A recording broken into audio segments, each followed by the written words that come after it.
All right, what is up, guys? Um, oh, that's the song. They changed the song. What up, Chubby Dumpling? Welcome in. Today we are doing a little story time because I haven't done story time in a little bit. That's only because I've been stuck reading all of the Spawn books,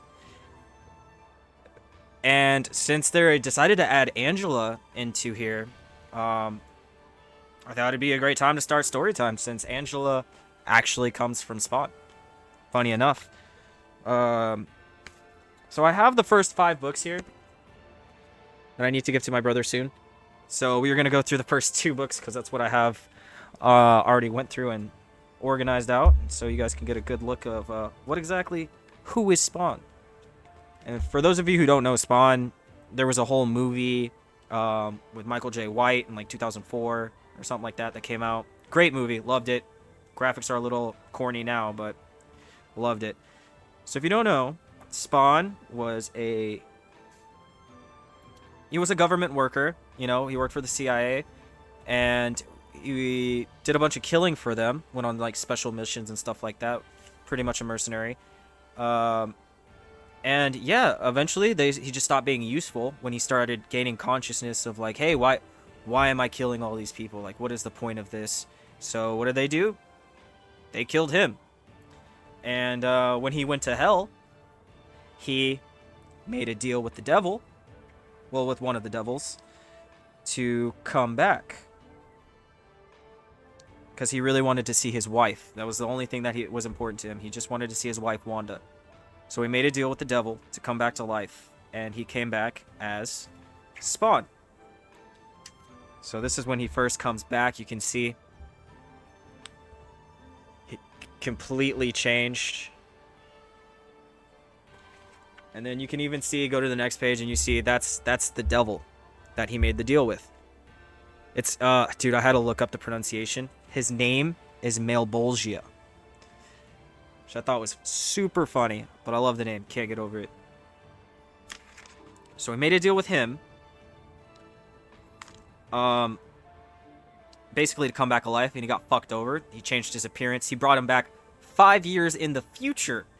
So his wife, Wanda, is already remarried, has kids, with none other than his old best friend. So, bro, I'm telling you, I love the drama. And he has this counter. So while he's on Earth, this is how much power he can use, right there. He has that much power to be used before he gets permanently sent back to hell. So, alright, so that was a little backstory. We'll get into the first book. The first book is basically him coming back to life and trying to figure out kind of what's going on now, seeing how he came back later.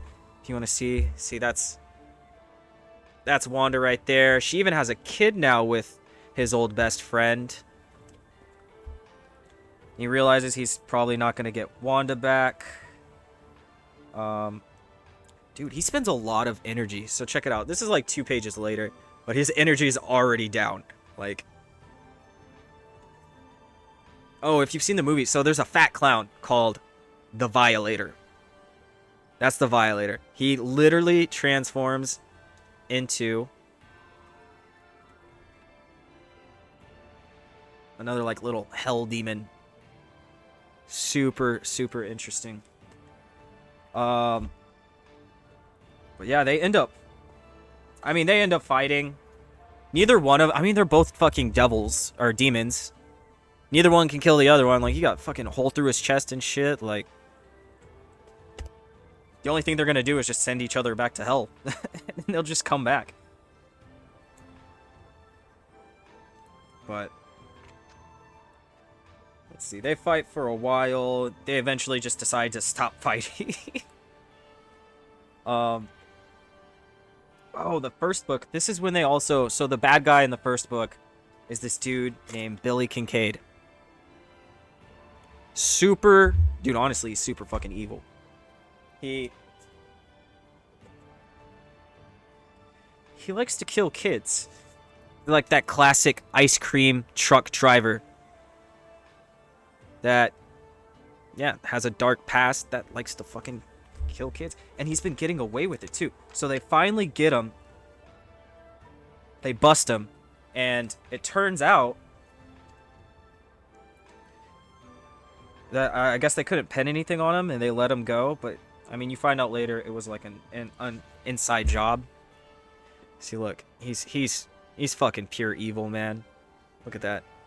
He's painting with all the fingers of the kids he's killed. Like, dude is dark. I'm gonna tell you that right now. And a little psychotic too.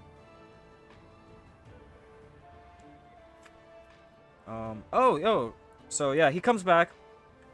Spawn lives in what they call Rat City. It's basically just like the town, the homeless people town, where like people don't respect it. See, cops drive through it super fast. They don't care if they hit people. They don't care. They don't care about the homeless. You know, they're just nuisances there. And in this, they call it Rat City. So I thought that was kind of cool little story.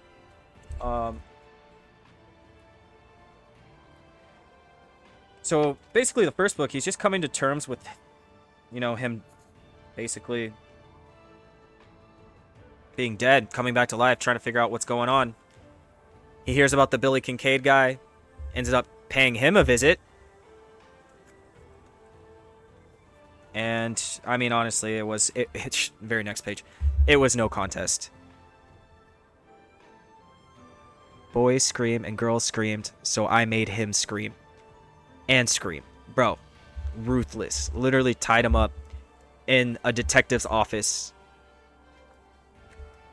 Aaron Burke and a detective named Twitch. They'll come back later in the series, just to give you a heads up. They're detectives, and I don't know why he strung up the body there. But it's funny, right after he beats that guy, the Mafia orders this cyborg to take him out because he's starting to be a problem. He's starting to take over Rat City, saying, hey, this is my territory. Nobody can come here. So they hired this freaking cyborg to come and take him out. Little did they know, my boy Spawn does not play games. Literally. Crunch, yeah. Literally beats his ass. I mean, he had some good hits off on Spawn. But like I said, he's machine, dude. Spawn tears his arm off and stuff. And I think that's it. Yeah, he gets away there. Yeah, he gets away. Spawn gets some big guns. And that's book 1 right there for you guys. Now book 2 kind of gets into like him trying to find out who killed him. You know, he's trying to find his killer in the second book. And it pretty much starts off where the other one left off, you know. He's got the big guns and he's out hunting. Let's see. So he finds the people that sent the cyborg. He finds the people that sent the cyborg. But little did he know the cyborg got some upgrades. And they start this whole other fight. But by this time, Spawn has those bigger guns now too. So he pretty much obliterates him. Literally obliterates him. Yeah, that's all that's left. It's a dark book, man, I'm telling you.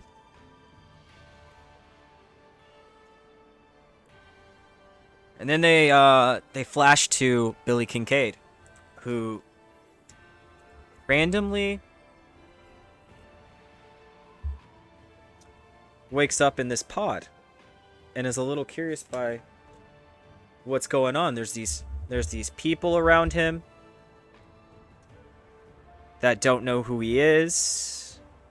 He finds another little kid.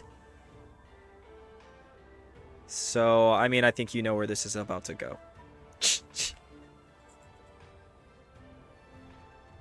So, this dumbass, while they're all sleeping,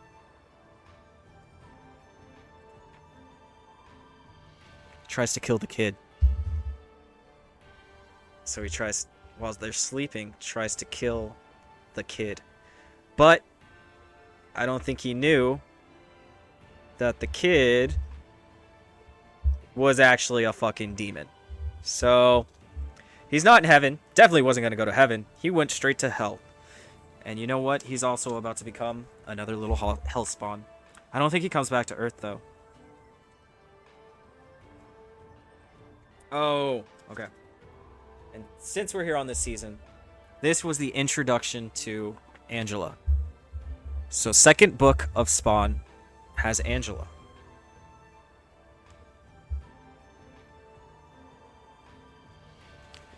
And in Spawn, you know, if you have heaven, or if you have hell, you have heaven. If you have demons, you're going to have angels.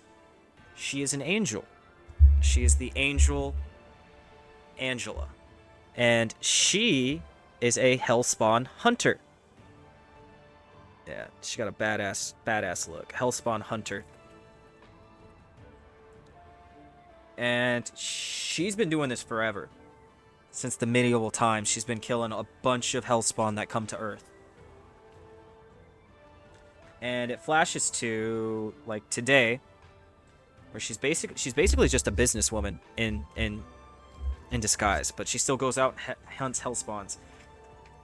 So when Al Simmons, who's the new spawn, that's who this guy is that got killed by the government.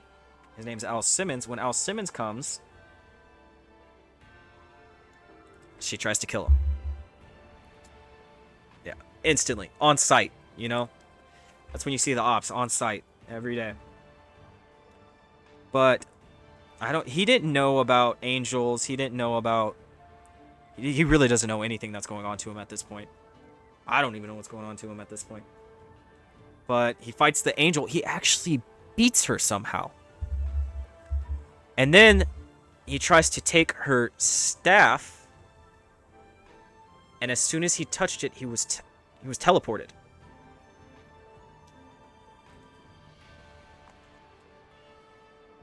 Teleported. Look at that. His power went out too. So I don't know where he got teleported. I think he just lost a couple days because he ends up back in Rat City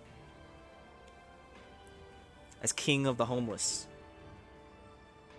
where he's met immediately by another gangster who's trying to kill him. Bro, I'm telling you, the whole Spawn books are literally him fighting for his life against all these other people that are trying to take over. Luckily, I mean, dude, that fight, it goes on. It's a big-ass brawl. A lot of people die. But, in the end, of course, Spawn becomes victorious.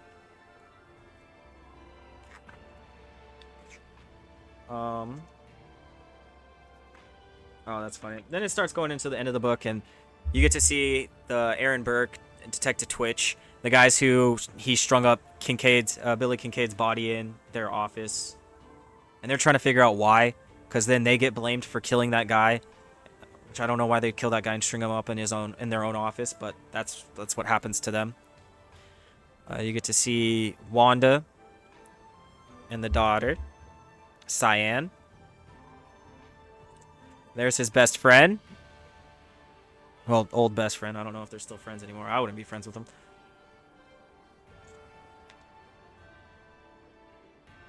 Whoa.